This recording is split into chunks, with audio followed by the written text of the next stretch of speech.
The betting, the not so much anymore, is more down to my own fault. I need to get studying again to get the edge back. But yeah, it's a great product.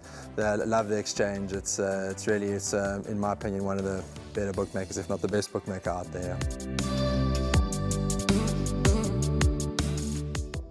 Welcome back for race number 2, which will be the opening leg of the bar pot, the first of our exotics being a 10-race program, and race number 2 is due off at 11:45. In the second race, we do have an odds-on favourite in the form of number 3, Bjorn Ironside from the Jan Janse van Vuren stable in Gavin Arena.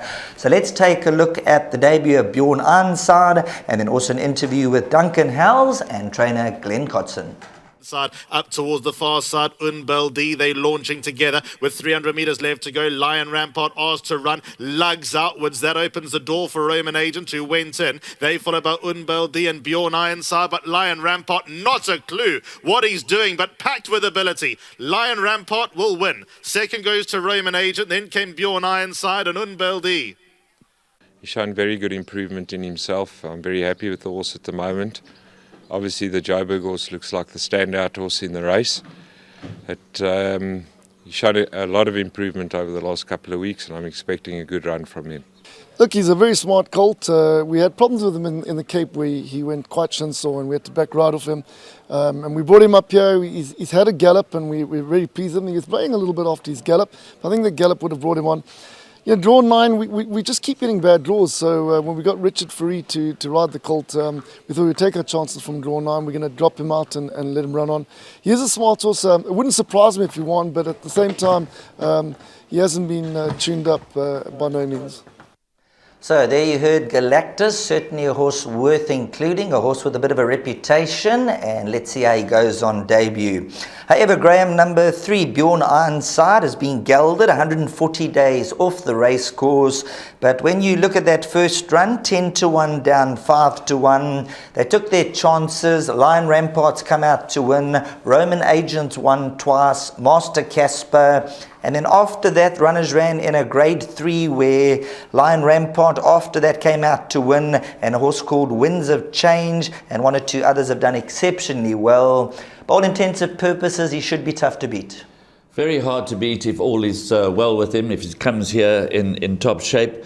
And we expect him to arrive at Hollywoodbets Greyville in the best possible condition. He's cracked a nice draw. Gavin Larena and JJ van Vuren, they continue to churn out the winners. That form line, as you've mentioned, is exceptionally strong. Does come under scrutiny again at Hollywoodbets Kenilworth over the weekend. Interesting, the horse that ran fourth there, Unbeldi, has not yet won, but he will have a bright chance on Sunday. But generally that form looks too strong for the opposition here, although I do respect the fact that number 2, 21 May, is probably fitter, more match fit than Bjorn Ironside might be. And we heard there from Duncan Howells that he's coming along the right way. So I have a measure of respect for number 2, 21 May. And of course, Little Black Gem ran a cracker on debut in second behind Siberian Winter. Not quite sure how strong that form line is. So yes, number 3, Bjorn Ironside, is very short in the market.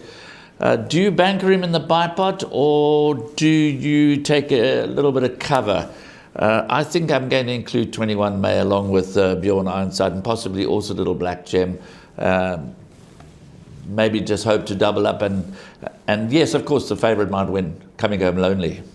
Well, when you take these stances, you've got to look at it at face value, and 5 and 6 to 10 for those who are looking to have a strike on the nose. You're going to be the judge whether you're going to take those restrictive odds. But as you've heard from Graham, if you're looking to beat him and he's going to run 3rd or 4th and you include 1 or 2 of those, majority of the punters will be bankering him. I think so, and there's a number of ways of playing this bipod, because just looking ahead, and we'll get to those races later on, Main Defender looks a banker. And then you go to the Fillies Guineas and possibly a double Grand Slam from a bipod perspective, a banker. So you're going to have to, if you're going to bank a Bjorn Ironside as well, then you're looking at a very small dividend. You've got to take a restricted perm a number of times. So if you're looking to get a slight blowout early in the buy pot, well, this is a horse that you've got to go against. But it's how you structure it. So I'm probably going to take multiple perms. One where I go very light perm with Bjorn Ironside, a banker, and then maybe look to get a result in the opening leg. Well, there you've heard it from Graham Hawkins. Number 3, Bjorn Ironside, gelded, 140 days off the track. First time at Hollywoodbets Greyville. You're going to end up being the judge if you banker, or you can include 2 or 3 extra runners in the buy pot.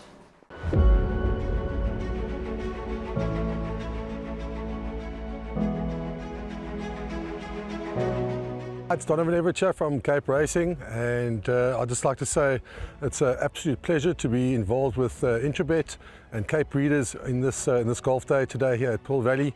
It's fantastic for the industry to see all the relevant stakeholders coming down and having a good time and networking, and it's exactly what the industry needs right now in terms of moving forward and recreating some positivity to take us forward into the next year.